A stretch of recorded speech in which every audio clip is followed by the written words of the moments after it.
Assalamualaikum warahmatullahi wabarakatuh.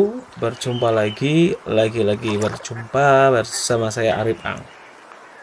Oke teman, di sini saya lagi mau nge-review lah, bernostalgia kembali tentang peternakan bebek karena udah lama banget nggak upload.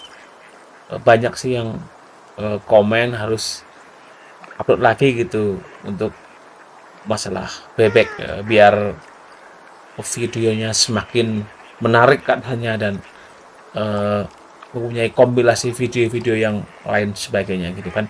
Kadang kan video saya kan untuk pertanian ada, ternak ayam, bebek ada, jadi sudah campur menjadi satu. Jadi supaya saya punya channel satu tapi malas kalau mau channel banyak nanti bingung sendiri seperti itu. Oke langsung aja teman. Di sini kan ternak bebek kayak yang tanya tuh pemula ya kan. eh, Apa sih peternak bebek pemula? Semua orang tuh dalam peternak bebek pasti yang namanya pemula itu semua orang mengalami, entah itu dari master yang udah eh, ibaratnya suhunya ya kan, pada awal-awalnya juga pemula ya kan teman ya. Lah karena kita ternak bebek memula itu tidak ada salahnya kita itu wajib belajar, sharing, tanya-tanya ke sana kemari dalam peternakan bebeknya. Kalau bebas amblas modalnya. Menurut saya dulu mengadopsinya itu ternak bebek juga pemula, karena saya juga, ayah saya juga, bapak saya lah, itu ternak bebek, tapi dia itu ternaknya model angon di gembala. Nah, tapi kalau saya ini dikandangkan, sehingga antara bebek gembala dan dikandangkan itu mempunyai cara atau proses perawatan yang berbeda jauh lah teman. Kalau di kandang kita butuh pakan dan pemberian nutrisi yang cukup cukup untuk menunjang bebek menghasilkan telur. Beda kalau eh, yang diangon. Yang diangon kan kita cuma modal pakan, jagung lah ataupun gabah seperti itu kan. Jadi untuk makanan penunjang protein, kalsium dan lain sebagainya itu dari alam. Jadi kalau di alam itu banyak ada kata-kata kecil, cacing, terus ada sumpil-sumpil tuh kayak kayak aku tapi yang kecil-kecil itu bebek suka. Jadi untuk menunjang kalsiumnya itu kalau di alam itu udah tersedia di alam. Jadi kita tidak perlu membeli pakan, misal ada konsentrat, misal ada dedak, jagung giling dan lain sebagainya. Lah, sedangkan saya karena dikandangkan saya harus memenuhi nutrisinya bebek itu sendiri. Teman-teman tahu sendiri lah video saya yang sebelum-sebelumnya itu banyak banget, di playlist juga ada, teman-teman tinggal pilih mana yang suka ya kan tentang saya mereview peternakan bebek saya itu teman. Karena pertama saya ternak bebek dikandangkan itu, saya itu dulu waktu pertama kali ternak itu dan belum pernah inilah eh, tahu caranya. Karena waktu dulu itu YouTube belum setenar sekarang ya kan, karena saya juga pertama kali tahun 2011 atau 2010 lah itu ternak itu kan, YouTube belum setenar seperti ini, kita cari tutorial dan lain sebagainya. Sedangkan sekarang kan udah banyak youtuber-youtuber atau konten kreator tentang peternakan bebek, udah banyak sekali cara-caranya, triknya. Jadi setiap peternakan mempunyai cara masing-masing, sehingga tinggal kita aja memilah-milah yang sesuai dengan kemampuan kita.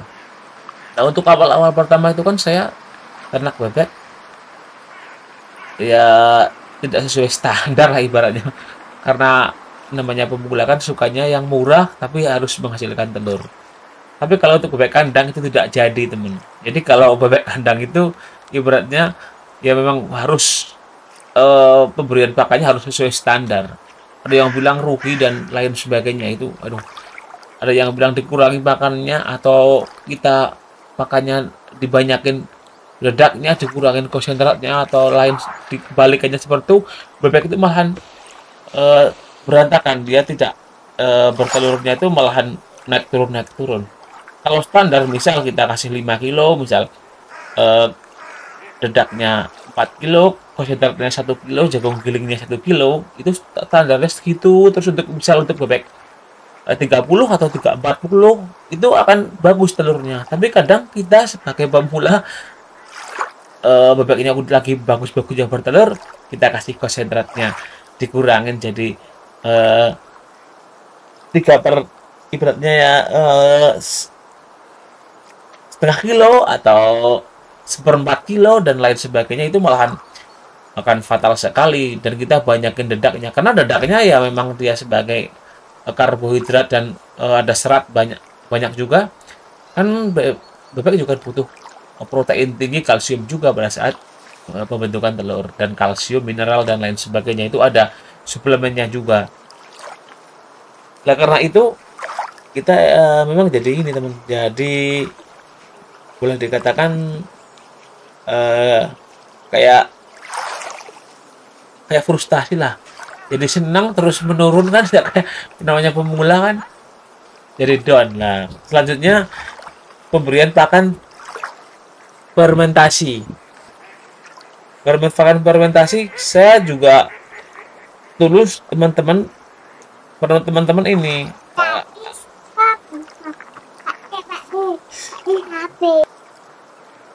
Oke teman, jadi kan ada namanya pakan alternatif itu teman. Pakan alternatifnya saya itu kan saya menggunakan ini.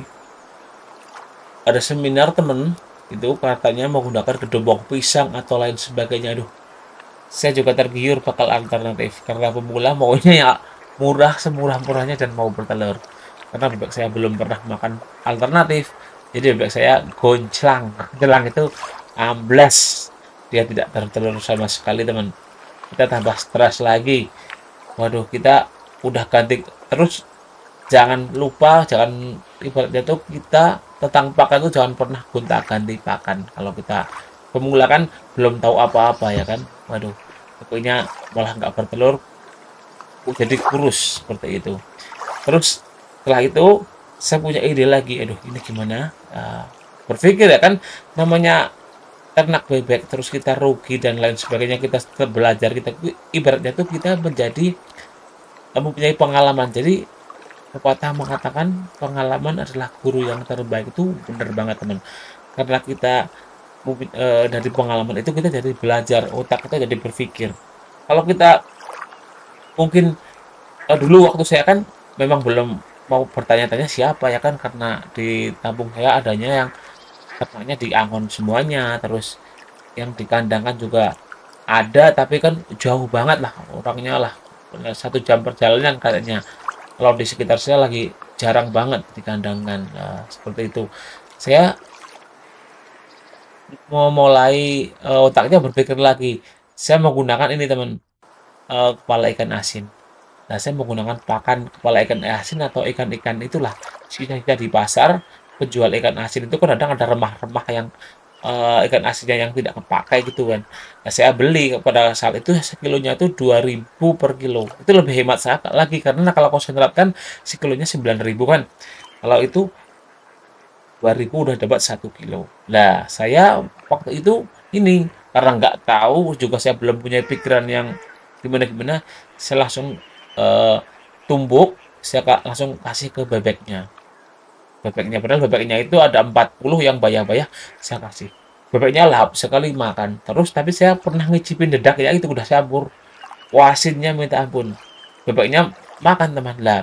Setelah bebeknya makan, bebeknya itu kan kok lama-lama kak dia tuh suka itu teman, minum terus minum. Kenapa ini lah?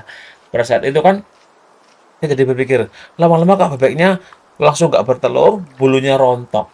Karena setelah saya baca-baca, ternyata kandungan garam pada ikan asin itu tidak baik untuk bebek. Kalau terlalu tinggi kandungan garamnya, bisa bisa merusak organ reproduksi bebeknya dan mempercepat rontok bulu. Ini PR lagi saya. Aduh, ya bebek 40 atau 50 tuh dulu, aduh langsung tak bertelur, kayak mumet lagi, pusing lagi lah habis itu. saya kembali ke pakanan awal. Nah, pakan awal yang semula itu bebeknya ya butuh waktu 1 bulan teman untuk merehab.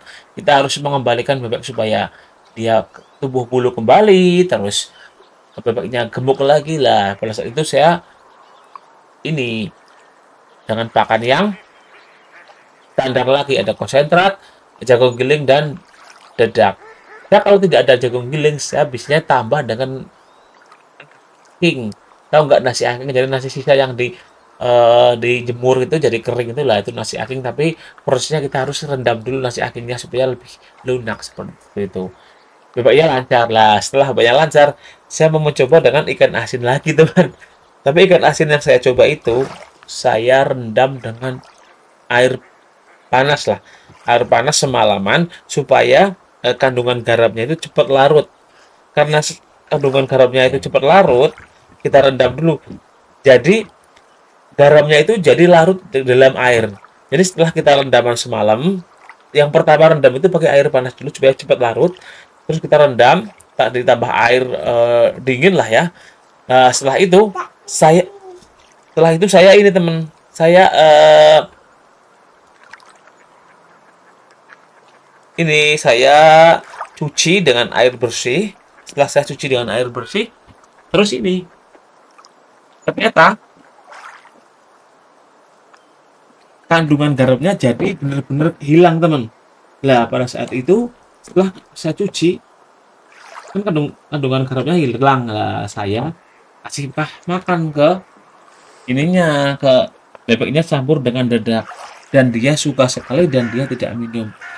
Pada saat itu kan saya masih menggunakan pakan-pakan yang tuh saya campur. Jadi kalau mau ganti pakan itu jangan langsung diganti, ya campur. Saya punya strategi. Jadi campurnya itu yang 75% pakan lama, yang 25% pakan baru untuk 1 minggu, dan 2 minggu selanjutnya kita pakannya 50% pakan baru, 50% pakan lama. Lah setelah 3 minggu itu pakannya barunya itu 75%, pakan lamanya 25%. Lah pada saat 4 minggu itu udah full pakan baru dengan menggunakan ikan asin, dan itu cocok banget, bebeknya bertelur bagus. Tapi perbandingannya itu kalau 1 kilo konsentrat itu biasanya itu sebanding dengan 5 kilo kepala ikan asin. Tapi kalau menggunakan kepala ikan asin itu bebeknya lebih kenyang banget karena kita menggunakan 5 kilo kepala ikan asin,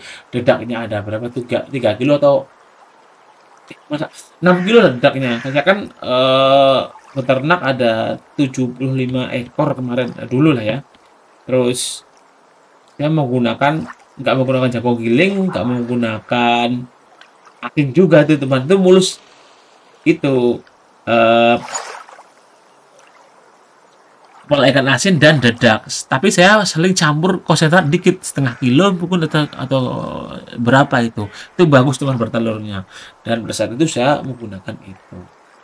Nah mungkin pengalaman saya seperti ini teman. Jadi buat teman-teman pemula, terutama ternak bebek itu, kalau mau ternak lebih baik saya tuh pikir dulu dan kita belajar dulu teman. Jadi belajar ternak itu misal 10 ekor dulu atau 5 ekor nggak masalah ya kan. Bebek kandang kita beri makan dengan makanan yang misal 5 ekor kita beri makan 1 kilo atau setengah kilo, itu cukup nggak untuk 1 hari. Jadi kalau teman-teman nanti punya bebek 10 atau 20, teman-teman bisa mengira-ngira porsi pakannya. Jadi misal 5 kilo segini berarti kalau 10 ekor segini. Jadi kita bisa mengira-ngira takaran nutrisi, dan jangan lupa banyak tanya-tanya kepada teman-teman yang lain atau teman-teman ternak yang lain, atau nonton youtuber tentang review tentang bebek itu supaya lebih mapan lagi dalam berternak. Jangan seperti saya, karena dulu kan waktu 2011 kan belum ada YouTube yang setenar sekarang, jadi masih ya kalau mau tanya-tanya ya paling-paling baca artikel dan lain sebagainya, karena bahasa artikel pun ya kadang ada yang nggak valid juga ya kan, seperti itu. Jadi ya lebih baik hubung bisa YouTube udah mudah diakses ya, kita bisa tanya-tanya kepada semua orang di sekitar kita tentang yang berpengalaman tentang perbebekan supaya pada saat kita ternak ya ya memang ada kendala tapi ya bisa diminimalis seperti itu. Oke teman, jadi ini aja bincang-bincang dari saya, sharing-sharing lah dalam peternakan bebek. Semoga ya teman-teman semakin sukses selalu. Oke, saya akhiri wassalamualaikum warahmatullahi wabarakatuh. Salam sukses para peternak Indonesia.